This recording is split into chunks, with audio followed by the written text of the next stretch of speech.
Hello, everyone. I'm just going to go live over on Instagram real quick. It just takes a quick minute. Hold on one hot second. Usually I have an intro video and it takes up this time, but okay, there we go. Hi, everyone. I'm Katie McManus. I am, practical business coach, money mindset coach, and founder of Social Good Networking, along with Alex Cicchetti. Alex, do you want to introduce yourself? Yes, absolutely. I'm Alex Cicchetti. I'm a fractional head of marketing and also one of the co-founders of Social Good Networking. And we're here today because we want to talk about, we just started this amazing networking group for progressive business owners only. And we're very strict about that because in the current climate of the world, we're seeing that we really do only want to spend money and direct money towards businesses that are aligned with our values. And so today we're doing something that's like outside the comfort zone of Alex. She's never done a live before. And we thought it would be a really interesting conversation to talk about the act of doing something outside your comfort zone. Because for most people, going to a networking event is new. It's not something that they've done all the time. It's something that might feel like weird and transactional. And like, it's like going into a play date with a bunch of kids that you don't know and be like, hi, will you be my friend? So Alex, I'm curious, like, what does it feel like for you when you are doing something for the first time that might be outside your comfort zone? Oh, I absolutely get nervous. I get all in my head. I want to do it perfect, overthink it, exactly like with this life. So we just kind of did it and experienced it. I do pull from something that influences me is my over a decade in corporate, right, where we do everything perfectly, everything is scripted, everything is yada, yada, yada. I think everyone knows the corporate experience and what it looks like on the outside needs to be glossy. So I, for example, tend to overthink it. So when I go to networking events, when I do something like this, I come from a world of running webinars where, okay, we were just talking about this. Oh my God, like, is my phone turned off? Like, Outlook notifications need to be off. So all of these kind of experiences makes you nervous. Like, did I do it perfectly? And it's nervous. It feels just different. But then at the same time, it's also so good when you just do it. Like, just right now, I feel like I can feel the dopamine rush because it's fun and exciting to do it.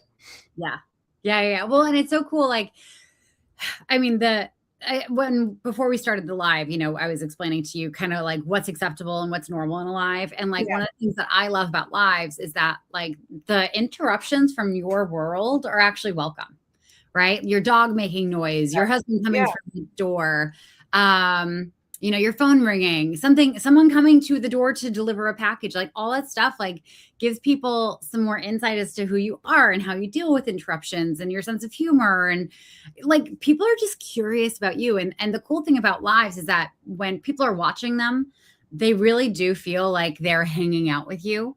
Yep. And it's a different experience than watching a video, right? Because people can comment, they can ask a question, they can feel like they're relating to you. They can notice stuff in your background, right? Which I'm just realizing I have like a piece of toast. God, there's so much. 2 days. Anyway, but it's one of the things that I think we are so intentionally creating in social good networking, right? Is that like everyone feels like they have to be perfect when they go into a networking room. They have to have the perfect business cards. They have to be dressed perfectly. They have to have all this stuff. And that is like fine if you're a heteronormative, gendered white dude who has someone taking care of things at home, and like you don't have like the chaos of life all on your shoulders. Not to say that there aren't some like heteronormative white dudes that don't carry the load, but like it gets to be messy. Like, we want to create an environment where it was messy. Like our networking call the other night, like you were running late from picking up one of the kids, and that's allowed. It's celebrated. Like the fact that you made it was part of what we were happy about. Exactly. And we really want to make an organization where people are accepted for all the messiness and chaos that's going on in their life. And that's when you get the dopamine rush. And it feels so good. And you show up finally as yourself, and it is exactly accepted. And you realize, wow, people actually really like me for showing up for myself and accept me, and they still see me as a professional showing up. And when we talk about being a little late, I was half an hour late because I'm I'm a mother too. So my family comes first, obviously, but at the same time, you carry the guilt of like, oh my God, I also had this professional thing, like, right, I was supposed to show up at a very specific time and I didn't, and it made me feel bad and for a hot second, but then I showed up and it was great sharing what I was doing, because what I did was bringing my kids to a music lesson. They're just getting started on learning a new instrument, and everyone in that community accepts me for both sides, and that is who I am, right? And that shows up in every single aspect of your life. Yeah. I just want to give a shout out to our co-founder, Lauren, who couldn't be here today. She's commenting from the car. Lauren, I hope you're driving safe. Not allowed. But one of the things that, we came from, the reason we started this company is because we were in in networking rooms that just sucked. Exactly. They were like stuffy and crusty and old. And everyone like I remember we were in, I think we were in several networking calls in this one group together. And like when we introduced ourselves, like men were like, well, that's not a great way to introduce what you do.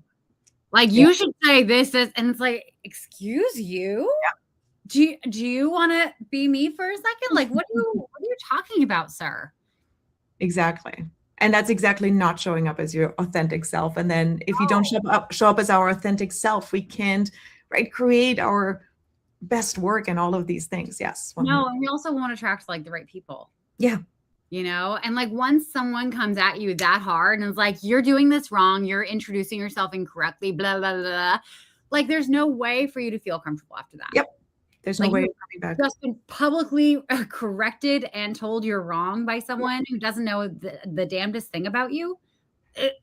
No, thank you. Yep, 100%. I couldn't agree more. Yeah. What was the worst experience you had in a networking event where you felt like you just kind of had to completely shapeshift into something else? So I think for me, it's twofold, or I have two experiences, and one is a recurring one where just even the introduction of like this ultra polished sales pitch. I'm sitting here perfectly, and now I have to say exactly what I do and who I am, and in a very scripted fashion. And that always just doesn't feel natural to me. So if anyone's been watching, I'm like fidgeting around here. This is who I am. I talk with my hands. I don't know. I stumble over my words because I have 50,000 thoughts going on. So all of that already doesn't feel comfortable to me. And it's not like my way of like meeting 30 people in a room. And the second goes along exactly what you just, along the way of what you just said, Katie. I had a conversation with someone for an entire hour where the other person in the room talked about themselves for 55 minutes or so, not once asking me a question. I haven't been on a date in a very, very, very long time because I'm married, but this is kind of what I picture it. Never asked me anything. I had a hot second to explain like, oh yeah, fractional head of marketing, I help small businesses, blah, blah, blah. Like, oh my God, that is not good how you describe yourself. Like, I have no idea, there are like dozens and dozens and hundreds of you who do exactly the same thing. You need to like differentiate yourself. I'm like, you did give me 0 seconds. You just talked for 55 minutes about yourself and how you're the best at everything. Right. And I felt so shocked. I didn't even know how to respond. I just got off the call. I'm like, what just happened? And the best part of it was a couple hours later, I got an email, standard follow-up. Oh my God, I had such a great time chatting with you. Here's a scripted email that you can pass on to your network if they want to work with me. I was like, well, I was just on the worst networking date in my life. I felt like crying because I was like, what did I do wrong? Like, how did this, like, I know who I am. I know I do good work and know exactly what I offer. My clients are happy. And it felt awful. I just walked out of it feeling completely awful. And then even more shell-shocked after that email. Yeah. Well, and I think this is one of the reasons why, at Social Good Networking, I'll just reset the room. Hi, everyone. I'm Katie McManus. This is Alex Shiketti. We're the two of the three co-founders for Social Good Networking. And we started it because we were tired of being in networking rooms with, frankly, misogynistic folks who weren't aligned to our values. So we only allow folks who have progressive politics and values into our rooms, because along with that goes like this level of respect for other human beings. What a fucking concept. Respect, what is that? Trust. Yeah. What is that? But it's like, it is this, there's a self-centeredness that happens that like completely loses curiosity around what the other person is doing. And in that moment, right, all trust was gone. Like if you almost sort of insult me in a situation like that, and then the next moment come back as if nothing ever happened, I've completely lost trust without even having had a chance to build that trust. So why would I ever work with you? Again, like we're all business owners, and we seek partners to do collaborations, to do joint projects together, or refer each other to other businesses.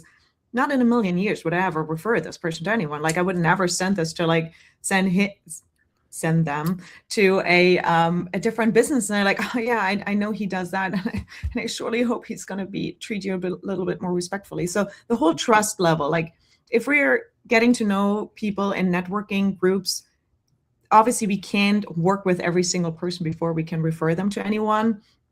Love hearing this. Good to see you. Welcome.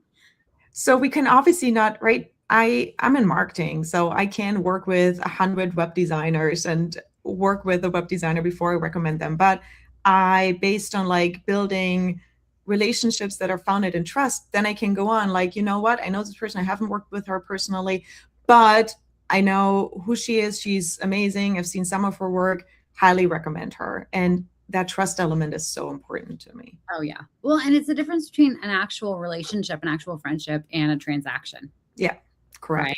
And I think that's really bringing the feminine into networking. Yeah. If we're going to get energetic about it, like, there is like this, like the sense of community care. Yep. Right. And cultivating those relationships and those bonds that are more important than just like tit for tat. Like I spent an hour with you, explain to you what I do. Now you owe me referrals for the stuff that I do. Like, go fuck off, dude. I couldn't agree more. 100%. Yes. Had a 30-minute call with you. Here's a scripted email. Now pass it on to your network. No, that's not how it works. Yes. No. I don't know. I still don't know who you are. There's no trust nor anything. I cannot again, and this is truly something I do. I don't recommend or refer other business owners to anyone in my network unless I have that trust element. Right. And once again, I haven't worked with every single one of these people, but sometimes there's just the trust there. And this is an amazing person. So that person will do amazing things for you. Yeah. Totally. Yeah. I think one of the worst, there are actually two really bad networking experiences that I had. One was, the group that we were in, like they had like this real predatory like referral system. So like if you referred someone and they got business, like they would take like 60% almost of the money that you would get paid as a referral. Thank you. And I thought that was super shady, but I had this one call with this one guy who, after we hung up, it was a numbers game to him. So he sent me like 13 referrals to people who had nothing to do with my business, who I would like, I couldn't utilize them. Like there was just really no usefulness. And like several of them were super rude. Like they booked time on my calendar. They no-showed me. Then when I emailed them just asking like if they were okay, they acted as if I was their secretary and like I was remiss in not reminding them, which by the way, my booking system has reminders so they weren't paying attention. That was one. And then there was another guy who I had like a half-hour networking call with. We didn't have a whole lot of overlap with our people, but like it was pleasant enough. He showed up to one of my like lazy webinars that I do for my business where I just basically answer any question. And he shows up, and I love my people because his question was, well, I'm just trying to figure out like how you're useful. in my room where I'm answering questions. And it's like, sir, like, if you don't have any questions about your business, which by the way, like, you know, you're wanting to retire in 2 years, you're wanting like 1 or 2 final clients before you wind shit down. You're not like, this is not the right room for you. Yes. But I love how like every one of the people that shows up regularly in that room, like came to bat for me, and they were like, Katie's very useful with this and this and this and this. Love that. But like, ew. Yes. Ew. Like, what do you mean you're showing up in someone's room in your network? If you're like, you think I'm going to refer business to you now? Exactly. What? But if something is built on the foundation of transaction, then that is obviously the outcome we're getting, right? You just said it, like 13 referrals you got because that person could have made money off of you, right? Which now feels very MLM-y, which is awkward. Extractive, right? Like the MLM model is just extractive. I'm going to extract like finances from you and time and energy and work. I hate it. Without actually having created any value or anything. Yeah, yes. Exactly. I couldn't agree more. I'm sorry you had that experience. I know. I'm sorry. Too. And no matter how thick a skin you have, and no matter, even if you walk away and say like, I know who I am, I know what I can do, this is not the right, it still leaves you just with this like ache, this like negative energy, and it's just unnecessary, right? And we're also business owners. We need to, right, really take care of how we spend our time. And I don't want to spend my time that way. I want it to be valuable. And I know there's no guarantee that every single moment is valuable and adds value to my life and everything. But if I go into a room, I want to add value to the other person's moments, life, situation. And that's all I want to do. So no time for that. Well, and it just reminds me of, you know, when we were in that other group together, you know, like Lauren went in first. She referred me in, and then I referred you in. And then it was kind of like dominoes. We all kind of realized how shitty it was, like, right? But I remember, like, how many times did we call each other just fuming? Exactly. Like completely taken out of our own game because we felt so disrespected and so pissed off and so like just infuriated that anyone would treat us that way. Yeah. And it's like the amount of energy and time it took to recover from that feeling was awful. And since we've started social good networking, how many times do we call each other and be like, oh my God, I love our members. I just had like an amazing one-on-one with so-and-so. They're incredible. They told me about this. I told them about that. Like, I'm like, my soul is singing. And it's like, it's the difference between like someone strapping like an anchor to your ankle and like throwing you into the ocean, you sinking and having to get your way out, and someone like putting you like nicely on a yacht and telling you have a nice day. Helium balloon or something. That was what I was picturing, came to mind. Yes, and I have a very good experience. It was just a couple of weeks ago, right? We had one of those our networking calls, and I'm going to be very open. I joined the call and I was like almost in tears because I was so overwhelmed from the day. And within 10 minutes, I felt so good. I was allowed to rant a little bit, voice my frustration, and just again show up as myself. And there was no one pointing at me like, no, this is not how you show up for a networking call. This is not how networking is being done. But within 10 minutes, I felt centered again. I felt good again. I got off the call, off of our social good networking call, called you guys like, oh my God, this was so good. I feel good. Thank you so much. Like, this community is amazing. The rooms are amazing. And this is so important. Yeah. Yes. You know, when we were designing it, like one of the things that I really wanted to hold as sacred is like that moment where you walk into a room after something really horrible just happened. Like maybe you saw another idiot thing Trump did. Maybe you got in a car accident. Maybe your kids were awful. Maybe you just had a really difficult email come through from a client, and that like, what the fuck moment. Yeah. Of like, do you have to leave that outside the room? Because in a lot of groups you do. Yeah. In a lot of groups, like that's not welcome. It's like seen as like makes you look bad.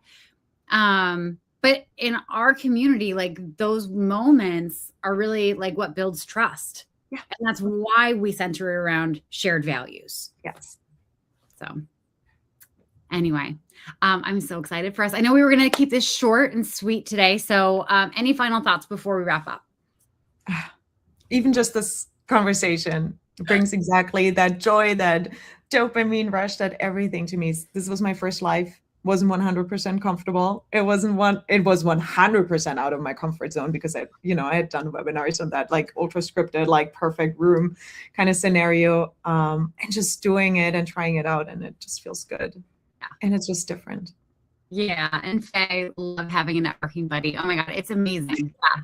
Yeah. Really, like when you have folks that like you are in each other's corner and you're out meeting people and being like, oh my God, I met this amazing person. You need to meet them too. It makes it so much better.